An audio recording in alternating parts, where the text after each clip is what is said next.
1. Well, hello there, Michael and Teresa. Thank you so much for joining me on Integrative Cancer Solution with Dr. Karlfeldt. Thank you, Dr. Karlfeldt. Glad to be here. Thank you. So, Teresa, you've had quite a long journey. You've dealt both with autoimmune conditions and then you were diagnosed with cancer. Tell me a little bit about what was going on.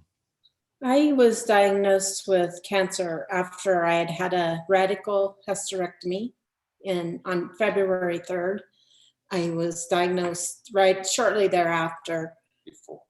Well, it was right before, actually. It was right previously to February 3rd. I went to the gynecologist and she said, I have a feeling that it's cancer. And I said, okay. So we went into the hysterectomy and had a complete radical hysterectomy. They removed 10 lymph nodes at the time and just all kinds of good stuff. So with what was the reason for the hysterectomy initially? They found a tumor on my ovary, on my one ovary. There was like a sizable tumor. Okay. And then once they got in there, they found that there was another tumor that was on top of the colon setting. So, yeah. So then I had a lower lymph nodes removed, and then they removed the little tumor that was setting on top of the colon. And were these tumors, were they cancerous, both of them, or were they? Yes. It was. She had about a 2 1/4 inch section of her bowel removed because of the way the tumor had grown from the back side. It was like they were semi-connected off of the ovaries, and so she had a 6-hour surgery that they had to take off the 10 or 11 lymph nodes and the bowel section, and then of course a complete hysterectomy. Yeah. Okay, so did they feel that the origin was the ovary, or what type of cancer did they say that it was? Endometrial. They said it was stage 4 endometrial cancer. Okay. So you had the surgery. I mean, you were going to have the surgery anyway, and then they found these other tumors. Yes. And so they had the surgery, and what did they want to do after that? I mean, what kind of treatment were they suggesting after that? Chemo. Yep, chemotherapy. They said we should do carboplatin and what was the other one? It was plantaxin or something like that. Taxol. I don't recall exactly what the word, but the short name was Taxol. Mm-hmm. Yeah, the 2 chemos. And I said, no, thank you. No, thank you. No, thank you. And what was the reasoning behind that? I mean, for saying no, thank you. I mean, because here you're dealing with, stage 4, and obviously the oncologists are threatening you with, if you don't do this, you're going to die. But with my MS, multiple sclerosis,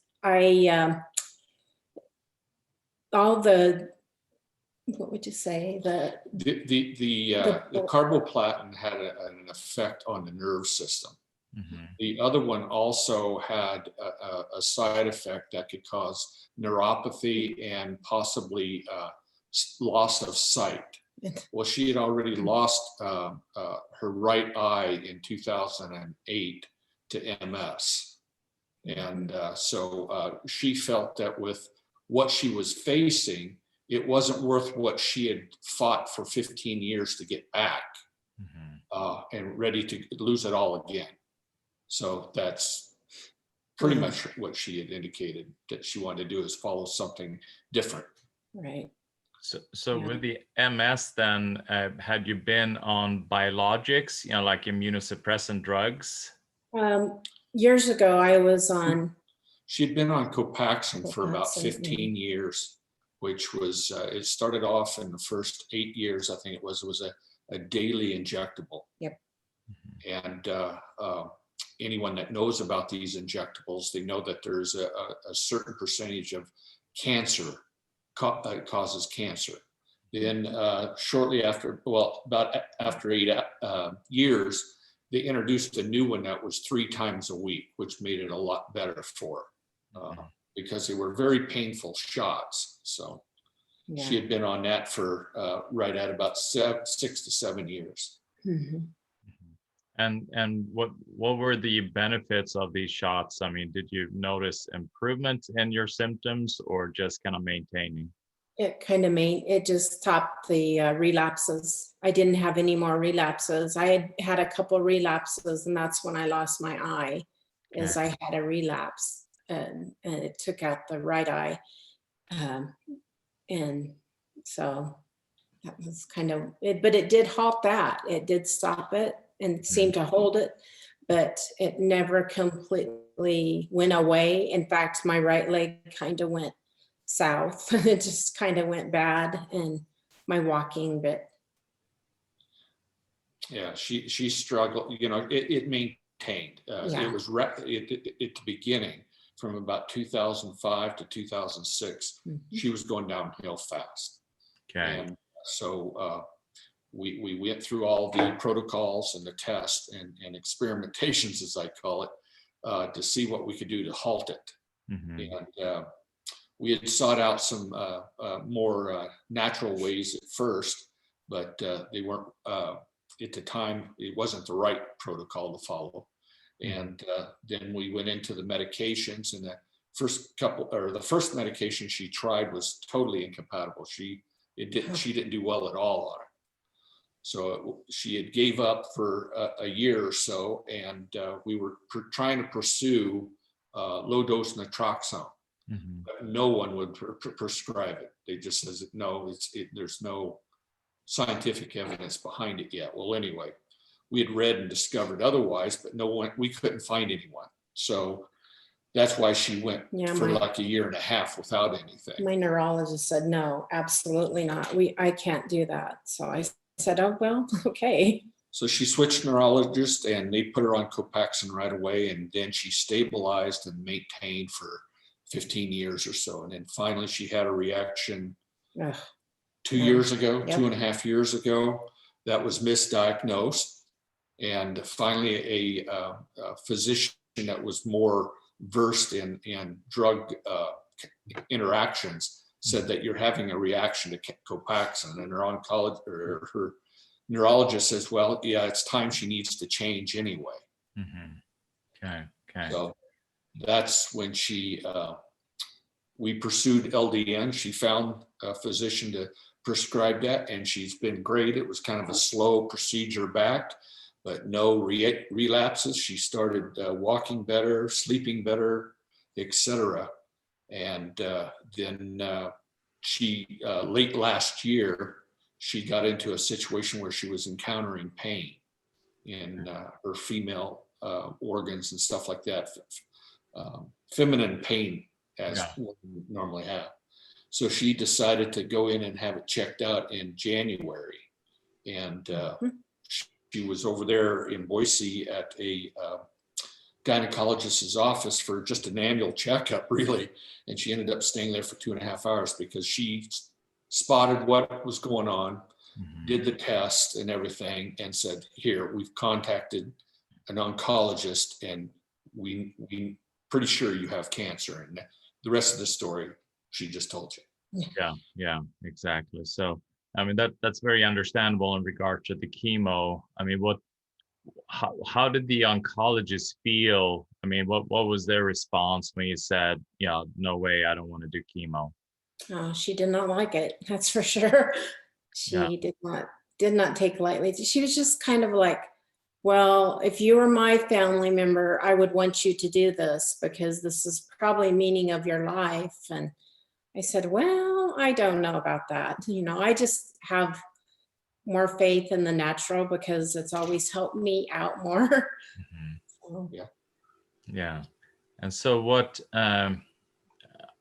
was your next step? I mean, you said no, and then obviously you want to seek out something that you can do. I mean, so what was your next step then at that time? Nice.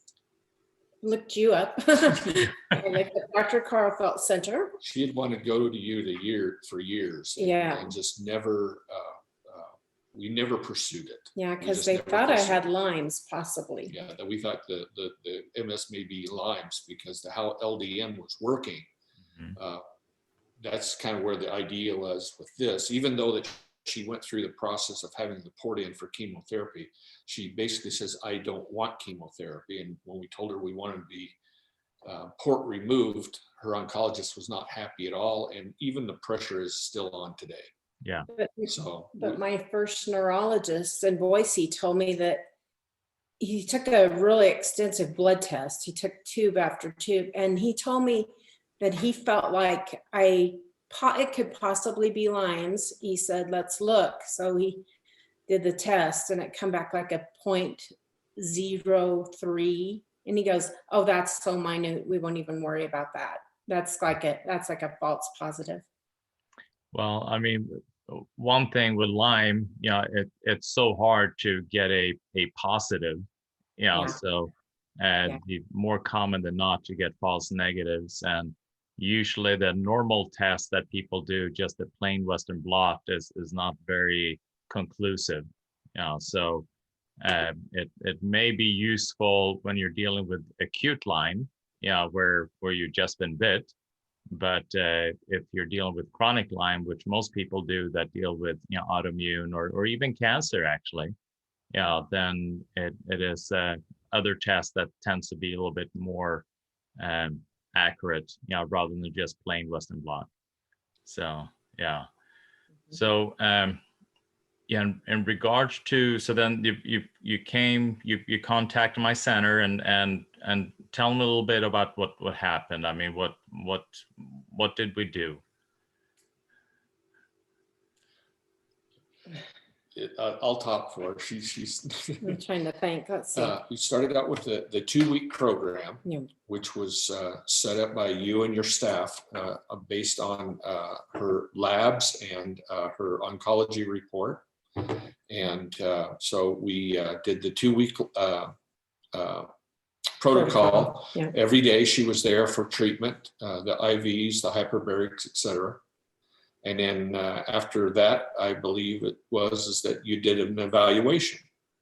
Mm-hmm. And you and Teresa both agreed that you saw improvements and needed to change things up a little bit. And so we went on a 8-week, 2 days a week, 2 weeks on, 1 week off protocol, and she has done fantastically. With the IV therapy? With the IV therapy, the oxygen therapies, and all the therapies and protocols that you've called for. And she's a different person.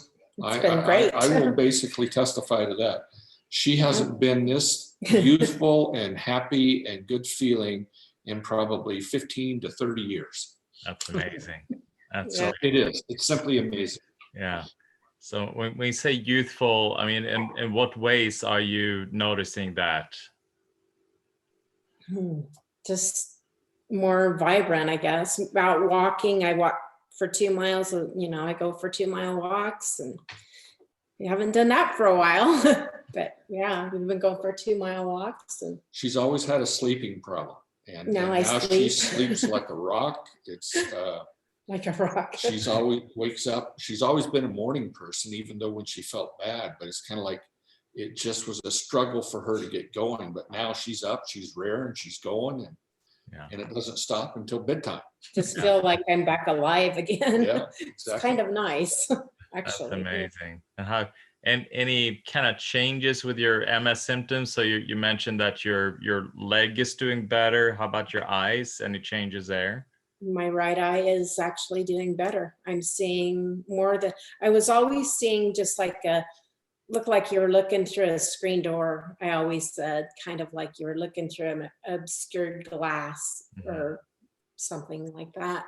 And now I see more definite outlines. I can see people, which is amazing. And I mean, I don't see like real detail, but I can see outlines, which is amazing because I haven't seen nothing that's been black. Yeah. But now I'm seeing actual colors, some colors. And they told me, well, the doctor told me I would probably never see out of my eye again, the eye doctor. And I said, I don't believe that, but now I am actually, yeah, I can see like out in our yard, I can see trees and I can see them in my living room. I can actually see the TV. We don't watch it very much, but I can actually see it and things like that. It's pretty awesome. What's interesting is that, to be able to, with her right hand, when the MS attacked her right side, she had to learn to write again like 2 or 3 times. And since this, in the last 3 months, not only is her writing improved, but she can now reach for the door handle and actually get it the first time. Whereas when the eye was gone before, she had missed the door handle, and it would frustrate her because of the brain, miscommunication from the right eye to the left eye. And a lot of that's gone. Yeah. That's amazing. That's amazing. The depth perception is back. It's kind of good. Well, because it really helps walking. Just kind of shows that God had different plans and the neurologist. Yes. Absolutely. Amen and hallelujah to that. Yes. Oh, yeah. So do you remember some of the IVs we were doing and what took place? And I know you got a bunch of them, or I gave you a bunch of them, but I'm just curious kind of if you remember some of the things that were done. Yeah. Let's see. Well, start from the beginning. What was the poly, or the MVA, or what do you call it? I never can't remember the exact name. That's okay. Such weird names of all these things. But yeah, that they all have been really beneficial. I did notice right away that the poly, the MVA, all of them has really been. Artisanate was really great. I felt really good. The Weber laser. The Weber laser was awesome. It really helped me. I used the wand over the area, and then also the whole cat machine and all the machines. The hyperbaric. I can tell a difference when the energy. The vitamin C. Vitamin C has been awesome. It's really helping my eye. Yeah, I could really, it became more vibrant. And every time I do the vitamin C, I can tell a huge difference. But every one of them has been beneficial. I wouldn't say, it's hard to label which one helped me more because I feel that they all was so beneficial to me because I felt so much better. Yeah, you basically, your protocol is right on. For Teresa, it was right on. It was just, you could, and she would come home and she would talk about the people that she would visit with that you and your staff are treating. And it's just like, praise the Lord. Yes.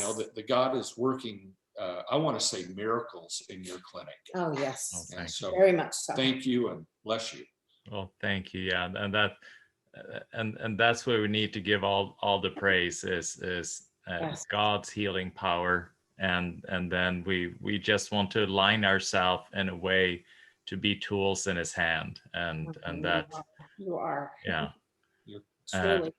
Yes. Yeah, and what's so fascinating, dealing like the artisanate, for instance, it is fantastic for both autoimmune conditions, because it has that anti-inflammatory and also both on brain, nervous system, and kind of regulate the immune system, in addition to then oxidizing cancer cells, creating oxidative stress within cancer cells. So it's really amazing how it works in both areas for you, and the vitamin C, very similar. And then poly MVA, turning on the metabolism, within the cells, so the mitochondria can function better, and your healthy cells can heal, and then the cancer cells, the cell death switch can be turned on in the mitochondria to kill them off. So it's really, really amazing how, you're thinking you're working on two different things, where you have the autoimmune condition where you're supposed to suppress the immune system, and then cancer where you're supposed to activate the immune system. But when you bring in God's tools, we're natural things, then they function, they help to regulate the system, and where you need to activate things, you activate, and where you suppress, the body will then suppress, so you kind of restore normal, healthy function in the body. And the dietitian's help has been very helpful too. I've had help all the way around, which I totally appreciate, Well, and tell me, so you had a last the last blood work and last scan. I mean, what did all of that show? Well, it was very good news. It came back clear. Yeah, the CAT scan came back clear, and the blood work was, cancer markers were way below the threshold that they classify as normal. Yep. Yeah. And I had the same gentleman that looked over my CAT scan was the same guy that saw it at the beginning of time when I went in to have my surgery. And so that was it was really cool because we I was danced glowing. on that one. We danced. I bet. We cheered. What was your oncologist? Did they make a comment on the results, or what did they? I don't believe that she has seen any of this. She got, Teresa's kind of semi, or I should say, cut the ties at this point. Yeah. well, I'm disappointed. She didn't ask for any. She didn't follow up. She the way didn't you ask. followed up. Yeah, you're the one that's followed up.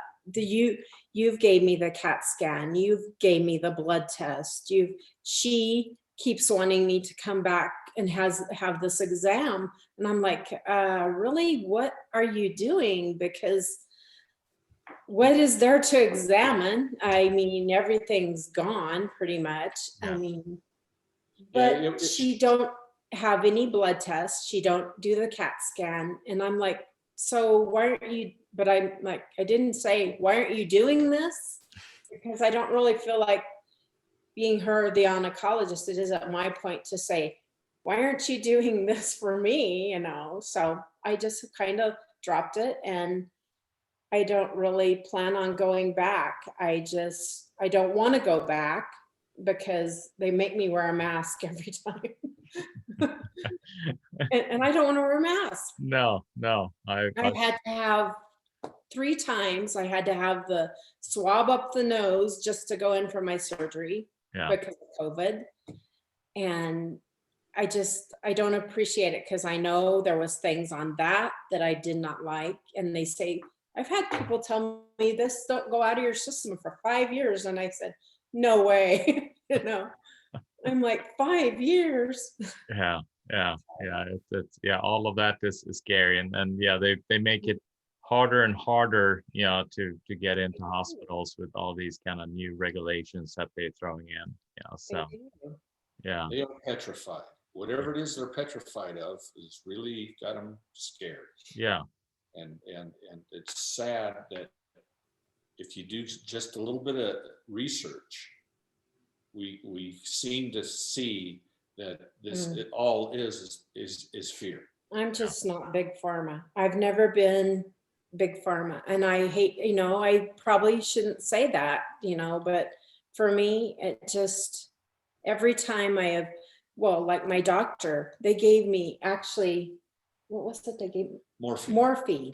Mm-hmm. They told me, they said, well, your surgery took like 5 to 6 hours and we gave you morphine. And I'm like, and why did you give me morphine? Mm-hmm. And because I was always under the impression that was only like in a life or death situation, mm-hmm. And maybe I was that bad. I don't know. But anyway, I was a little disappointed when I found that out, that they'd given me that. The whole beginning, and not to take up too much time here, from the start, from the time that she was went to the gynecologist, she had to come up here, and shortly thereafter, what they had seen, they decided to do a colonoscopy. For some reason, they just felt they called for the colonoscopy. So she had to have the test for COVID before she could have the colonoscopy. And then right after that, she had to go through that procedure. And so she did without food for that day and then the day of the colonoscopy. And then we were going over to Boise to prep for surgery. So her doctor called for another swab because it would expire in the time they got over there and got her prepped for surgery. So she had to go back up here and have the second swab done in 3 days. And on the way to Boise, the third day, she didn't eat at all because she was asked not to eat before surgery, just liquids. And so when she got in there and got prepped for surgery and everything, she hadn't ate for basically 4 days because coming out of surgery, you can't eat.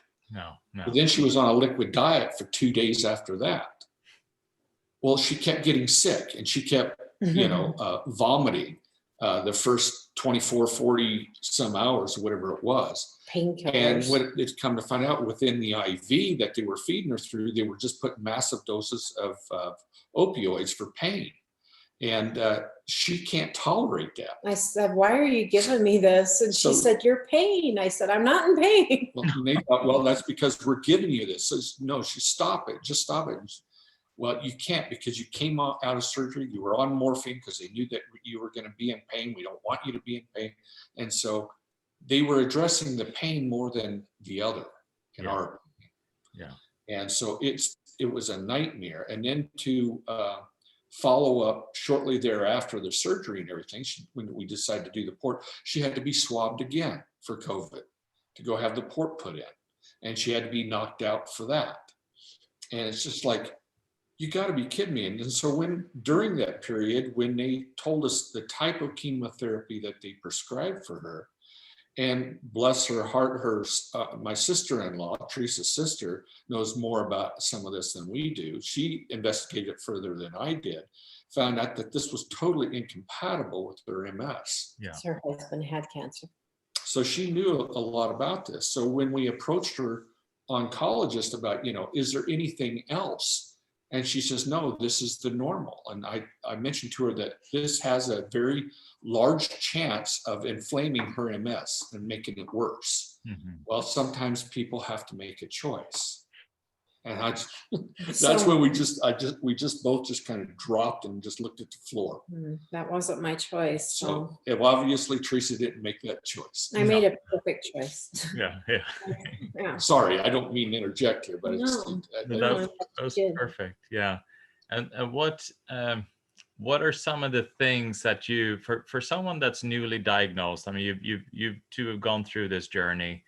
For someone that's newly diagnosed, I mean, what would be kind of a few tips that you would give them that you wish that you would have known to start with? What would you tell them? Get to the Karlfeldt Center right away. That's what I would say.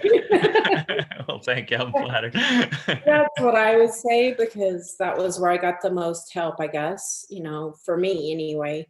Yeah. But I was glad I went to the doctor and got everything found out for sure. I did need to do that, which I did. I was too busy raising my son.